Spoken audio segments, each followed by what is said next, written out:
Hi, I'm Stephanie, and I want to talk about nourishing your body properly while managing diabetes.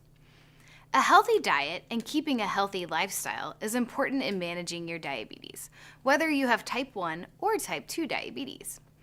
Eating a well-balanced diet and keeping your blood glucose levels the same throughout the day is important in managing your diabetes. To achieve good blood glucose control, you need to know which foods contain carbohydrates, because carbohydrates change into glucose in the body and therefore affect your blood glucose levels. Foods that contain carbohydrates are grains like bread, cereal, rice, and pasta, vegetables like peas, corn, and potatoes, fruits like apples, oranges, and bananas, dairy like milk and yogurt, and other foods that contain carbohydrates are foods such as cookies, cakes, and regular soda.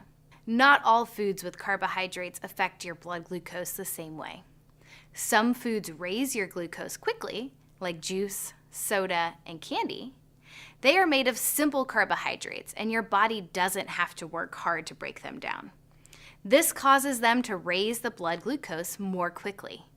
So you need to try to limit your intake of these foods and avoid some of them, like sugar-sweetened drinks. A can of regular soda contains approximately 10 teaspoons of sugar.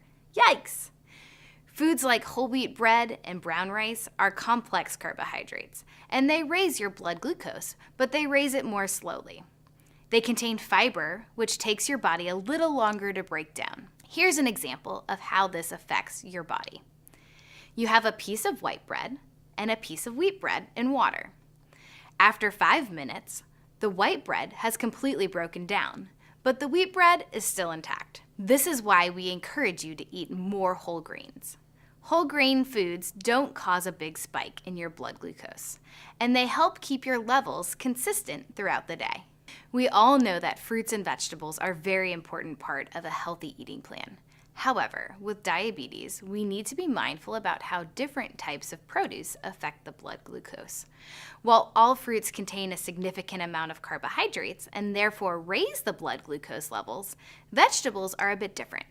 Some affect blood glucose more than others.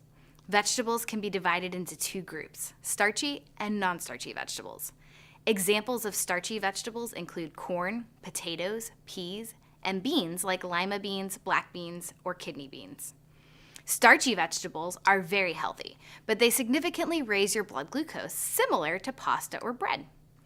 Non-starchy vegetables, on the other hand, still contain carbohydrate, but the amount is very small, and these veggies have very little effect on glucose levels. Some examples of non-starchy vegetables include spinach, broccoli, green beans, zucchini, yellow summer squash, and peppers. But there are many others. These veggies are full of vitamins and minerals and help make us feel full. So it's important to include these types of vegetables on a regular basis. Here are some common portions of carbohydrate-containing foods.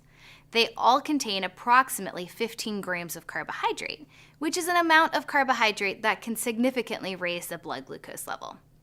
1/3 cup of cooked rice or pasta, 1 cup of cooked starchy beans or corn, 3/4 cup of unsweetened cereal, 1 slice of bread, 3 cups of popcorn, 1 cup of melon or berries, a half a banana, or 1 cup of milk. You are not limited to these portions.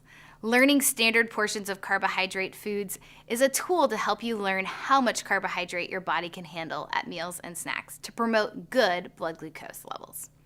Nutrition fact labels, smartphone apps, and certain websites are also important tools to use in understanding carbohydrates. Your dietitian will work with you to give you a carbohydrate goal for each meal and snack if needed, so you can know what is right for you, because everyone's needs are different.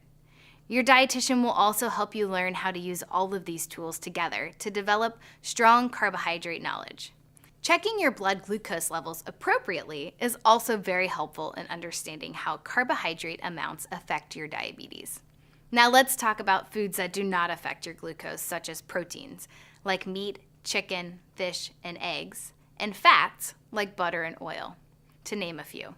These do not contain carbohydrates and are part of a balanced diet. It is important to remember to watch your portion sizes and be mindful of how often you eat these foods, since they still contain calories and can affect your weight. Try to choose lean proteins such as chicken or fish, and try to eat healthy fats like oils and nuts. A good rule of thumb for a protein portion is to keep the portion size to what would fit on the palm of your hand. And for fats, pay attention to the nutrition fact label. A portion of nuts is about 1/4 cup, and a serving size of salad dressing is 2 tablespoons. It's very easy to overeat these foods. So when you're ready to plan your next meal or snack, consider first when to eat carbohydrates. You don't want to be constantly snacking between meals. What type of carbohydrates to eat? Eating sweets and desserts frequently isn't a healthy habit for anyone, but it's completely okay to have a treat every once in a while. It's just very important to account for the carbohydrate amount. Other foods like fats and proteins are important to nourish your body, as well as maintain more consistent blood glucose control. And finally, how to dose your insulin.